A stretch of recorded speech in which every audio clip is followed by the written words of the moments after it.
can see here very clearly in Matthew 15 is Yeshua is warning his disciples not to follow the man-made laws of the Pharisees. You must not follow the man-made laws. He goes on in verse 7. This is a very interesting passage, and he says, "You hypocrites," speaking to the Pharisees, "you hypocrites, well did Isaiah prophesy of you, saying," and now he quotes Isaiah 29, verse 13, "This people draws near unto me with their mouth and honors me with their lips, but their heart is far from me. But in vain do they worship me, teaching for doctrines the commandments of men." Well, now we know what he's talking about, teaching for doctrines the commandments of men. That is Phariseeism with their oral law and their man-made authority to interpret Scripture even above that of God, and their takanot and their sanctified traditions. That's teaching for doctrines the commandments of men. Now, when I saw this, when I first read this, I was very intrigued for a different reason that you're so intrigued by it. And I was intrigued by this because Matthew 15:9 is actually a paraphrase of Isaiah 29:13. Isaiah 29:13 actually speaks about, in Hebrew, mitzvat anashim melumada, which is translated variously as a learned commandment of men or a commandment of men learned by rote, or some variation of that translation. And the reason I was so intrigued by this is that I knew that throughout history, Karaite Jews, strictly Old Testament Tanakh following Jews, have always quoted these verses from the moment that Phariseeism was invented, have always quoted Isaiah 29:13 in reference to the Pharisees. And I thought this was very interesting that Yeshua was applying the same exact verse to the Pharisees back in the first century. And back when I was sitting with my Torah-keeping Christian friend, I said to him, almost thinking out loud, I said, you know, Yeshua really sounds to me like a Karaite. And I asked him what he thought of that. And at first he was very offended, and he said, no, Karaites, that's some Jewish sect from the Middle Ages, and Yeshua wasn't part of that, and you're trying to take him over. And I could see he didn't really understand what this Hebrew word Karaite meant. And so I explained to him that actually the word Karaite comes from the Hebrew word kara, which is the ancient Hebrew word for the Hebrew Scriptures or Old Testament. And many of you may know the modern Hebrew word Tanakh. Tanakh is an acronym which stands for the Law, the Prophets, and the Writings. And that's a word that's only been used in the last few hundred years. The ancient Hebrew word for Scripture is kara, and the variation of that is mikra, which is still used today in Israel. Kara or mikra. And if kara, meaning Hebrew Scriptures, someone who follows the Hebrew Scriptures is called a Karaite or a Karaite. Kara is Hebrew Scriptures or Old Testament. A follower of the Old Testament is a Karaite. Now, earlier I explained to you that as a Karaite, I only believe in the Old Testament. And you probably thought, don't all Jews just believe in the Old Testament? Now you know that many Jews today actually believe in the oral Torah. And when I say I'm a Karaite, that means I only believe in the Hebrew Scriptures, the Tanakh, the Kara, the Old Testament, and not in the oral Torah that the Pharisees have invented. Now the term Karaite was used throughout history very often to distinguish those that followed the Hebrew Scriptures from the Talmudists, who, that is the rabbis or the Pharisees, the Talmudists. Once the Talmud was written down, in around the year 500 of the Common Era, it began to be disseminated throughout the Jewish world, and many Jews embraced it and declared that they were followers of Talmud, Talmudists, and other Jews said, Talmud, oral law, what's that? Our ancestors only knew about Kara, we are Karaites. And that's what the term means. And when I said that Yeshua sounded like a Karaite, what I meant is that he seemed to be telling people to return to the Torah and not follow these man-made laws of the Pharisees. Now that we understand Matthew 15, we really have a problem, don't we? Or actually, I don't have a problem, but you really have a problem. Because Matthew 15, Yeshua is very clearly warning his disciples not to follow the man-made laws and traditions of the Pharisees. But in Matthew 23, he says they have Mosaic authority. The Pharisees sit in the seat of Moses. Whatsoever they command you to do, that observe and do. So what's going on here? Matthew 15 very clearly is contradicting Matthew 23, the way it reads in the English. Well, when I first began to research this question, my first thing that I did is I looked in the Greek, and I saw that the Greek says the exact same thing as the English. Didn't really help me. And at this point, I was pretty much out of ideas. And I went to a colleague of mine at the Hebrew University where I was studying, and he was a big expert in New Testament studies, and I said, can you point me in some direction here? Give me some kind of indication of how I should proceed to try and solve this problem. And he began to explain to me that according to some scholars, the New Testament wasn't written in Greek. It was actually written in Hebrew. I thought that was very interesting, and I said, Hebrew? Why would you think the New Testament was written in Hebrew? And he explained to me that in certain parts of the New Testament, you have something which are called Hebraisms. Hebraisms are Hebrew thought patterns which are literally translated over into Greek, and when you read them in Greek, they sound like broken Greek. They sound like they were translated by a foreigner. It doesn't make sense. And let me illustrate to you what a Hebraism is by bringing you an Anglicism or an Anglicism. In English, we have an expression, dead as a doornail. Now imagine if I translated the phrase dead as a doornail into Chinese, and the Chinaman would come along and read, dead as a doornail? How dead is a doornail? What is that? It doesn't mean anything in Chinese, at least as far as I know from Chinese, but it certainly doesn't mean anything in Hebrew. And that's what a Hebraism is, these expressions and thought patterns that are translated over into Greek, and they make no sense in Greek.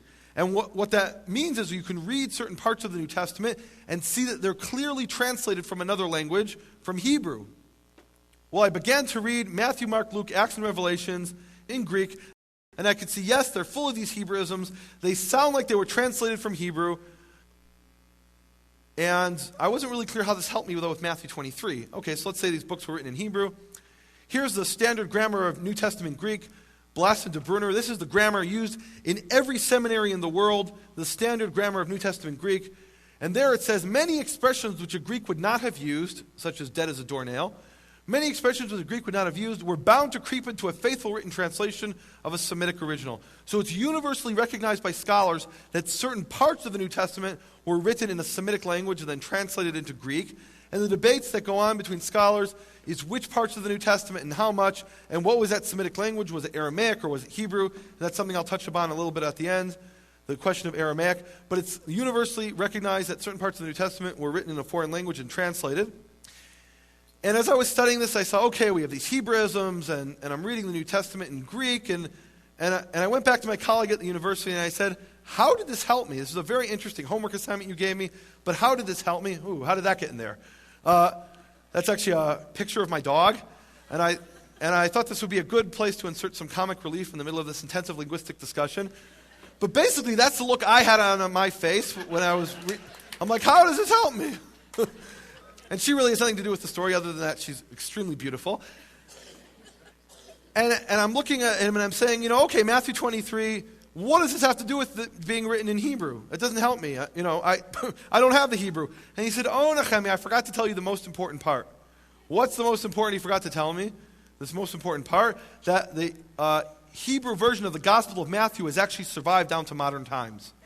And that's known today as Shem-Tov's Hebrew Matthew. Shem-Tov's Hebrew Matthew is named after a rabbi who lived in 14th century Spain named Shem-Tov ibn Shaprut. And Shem-Tov ibn Shaprut lived during the Spanish Inquisition at a time that was plagued by something called the Disputations.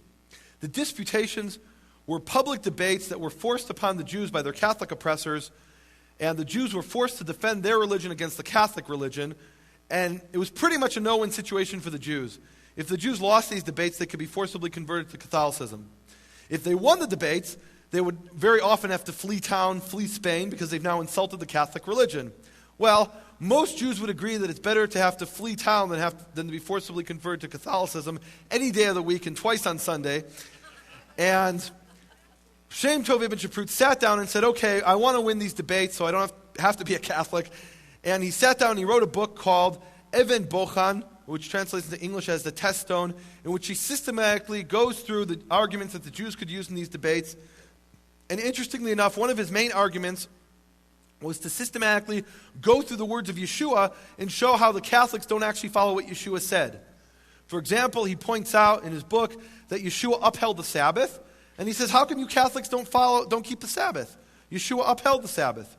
At the end of his book, Shem-Tov ibn Shaprut says, if we Jews really want to win these debates, what we need to do is start reading the New Testament.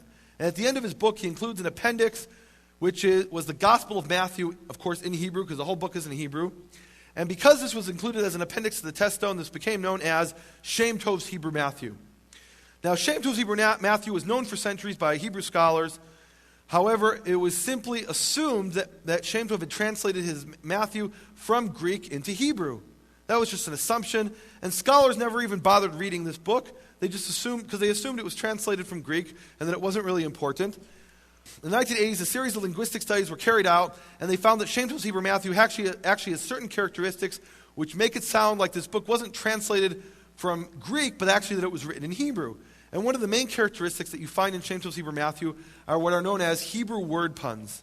A Hebrew word pun is when you take two similar sounding Hebrew words, use them with different meanings in the same passage, and that creates a beautiful poetical style and a flow to the passage. And every ancient document written in Hebrew has these Hebrew word puns. The question is, though, what are they doing in a book that's supposedly translated from Greek? Well, first let's look at some examples of Hebrew word puns.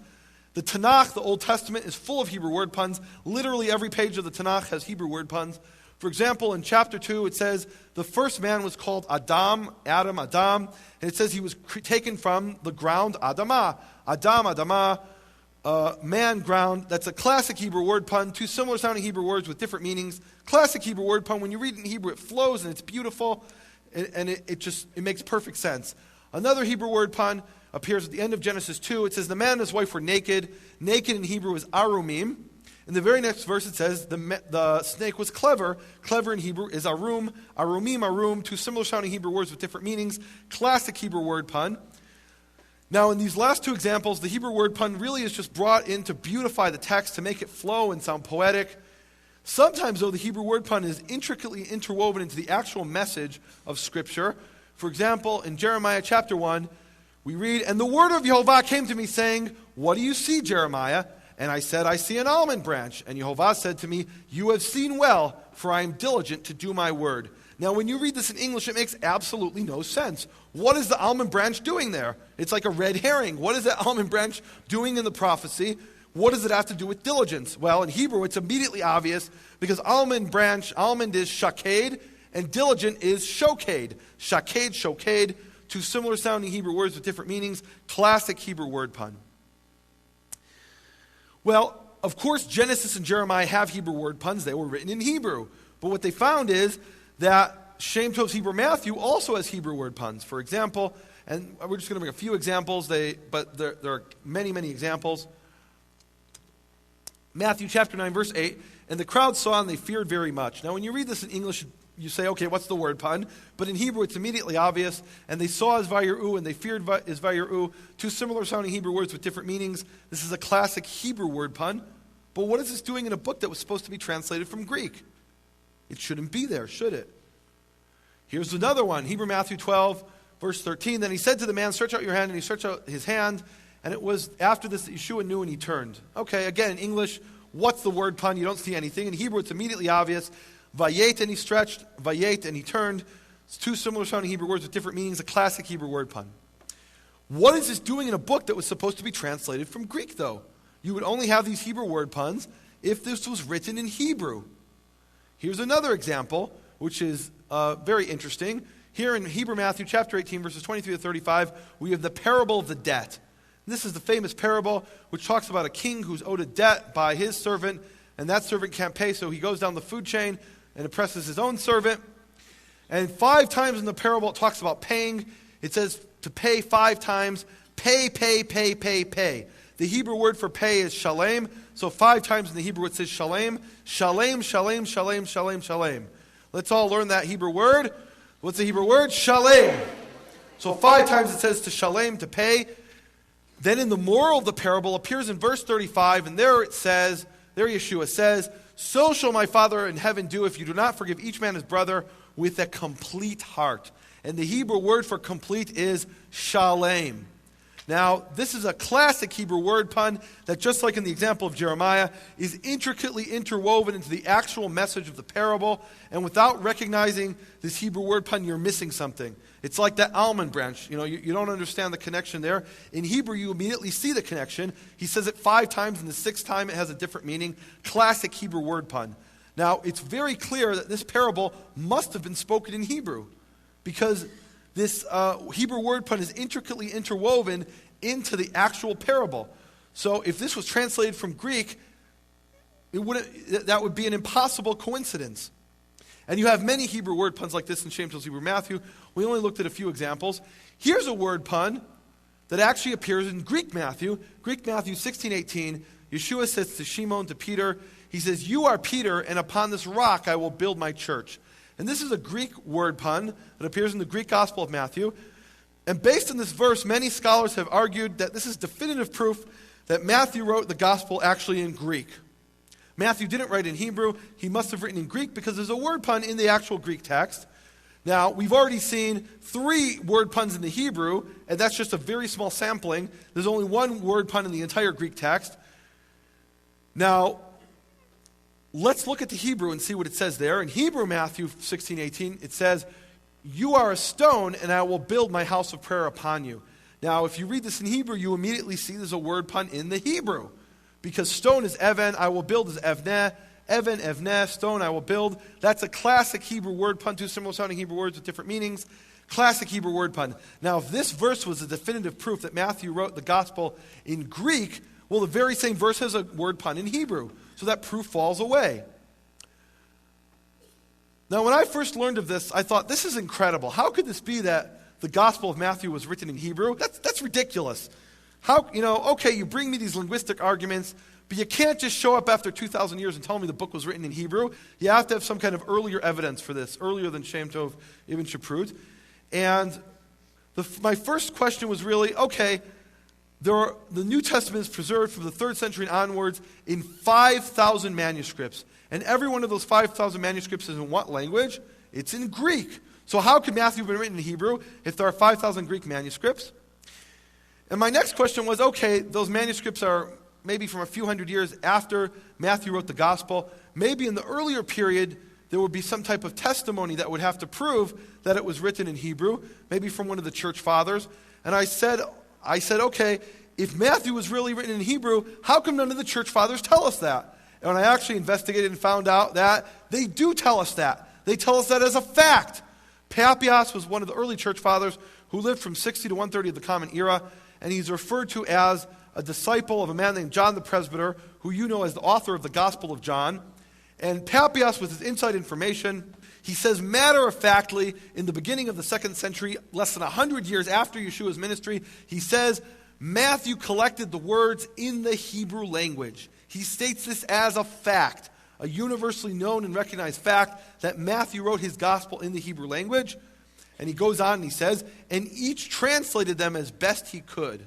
That's very interesting, that second half, because what he's reflecting here is a recognition that it was a very difficult thing to translate this gospel from Hebrew into other languages, and everybody did their best. They might not have always been very successful, but they did the best they could to translate these things into other languages from the Hebrew. Well, let's look at some of these manuscripts of Shem-Tov's Hebrew Matthew. This is a manuscript from St. Petersburg, the St. Petersburg manuscript, and Shem-Tov's Hebrew Matthew actually was published in 1987 based on the 9 manuscripts that were available at the time. This manuscript from St. Petersburg was at that time behind the Iron Curtain, and the Soviets wouldn't let anyone look at it, and it wasn't used when Shem-Tov's Hebrew Matthew was published. And because of that, the present publication based on the 9 manuscripts is really an incomplete picture of what's contained within this document, because it wasn't based on all of the manuscript evidence. And this is really a fascinating manuscript because this is the first time this manuscript is being seen in the Western world. The first time this manuscript is being shown here. This is an unpublished manuscript, and who knows what's contained in these pages. Now, when I went to look at this manuscript in Jerusalem, actually this is in St. Petersburg in the former Soviet Union, in the city that was previously known as Leningrad. And with the fall of the Soviet Union in 1991, a delegation of Israeli scholars went over to St. Petersburg, and they began to microfilm all the Hebrew manuscripts they could get their hands on, literally to photograph every single page. And when I went to St. Petersburg, when I went to look at the St. Petersburg manuscript in Jerusalem, I took it out, and when I brought it back to the librarian at Israel's National Library, he said to me a very interesting thing. He said, Nehemia, was there anything interesting in that manuscript? And I thought that was a very strange question. I'd looked at many manuscripts. I've never had the librarian ask me if there's anything interesting there. That's just not his job. And I said, why are you asking me that question? And he said, because no one has ever checked out that manuscript to look at it before. This has been sitting in Israel for the last more than 10 years, and no one had looked at this manuscript, no one had studied it, quite simply because there are thousands of these Hebrew manuscripts that have been uncovered from the former Soviet Union, and it will take generations and generations of Hebrew scholars to study all these manuscripts and decipher them, and no one's gotten around to this one. It's simply, you can imagine that Hebrew manuscripts of New Testament books are not very high on the agenda of some Israeli scholars.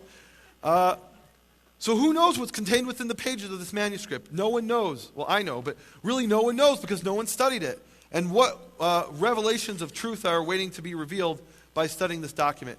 Here's another unpublished manuscript, which is the Breslav manuscript. This is also originated in a city in Eastern Europe in the former Soviet Union. However, today this manuscript is not in Breslau. It's actually in Prague.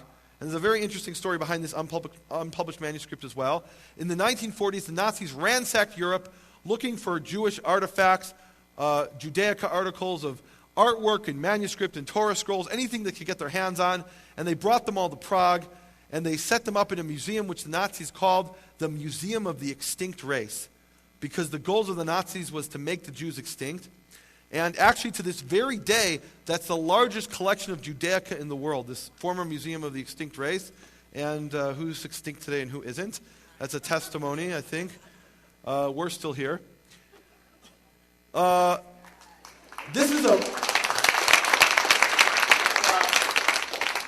This is another manuscript. This manuscript actually is published. This is from the British Library.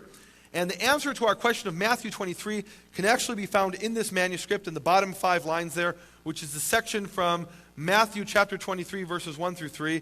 And when we read that in the Hebrew, we'll get a completely new understanding. Everything that we're seeing now, these contradictions. Matthew 15, don't obey the Pharisees. Matthew 23, do obey the Pharisees. Right now, we're struggling with this contradiction. When we read it in the Hebrew, everything will fall into place and we'll have a much clearer understanding. Everything will make sense.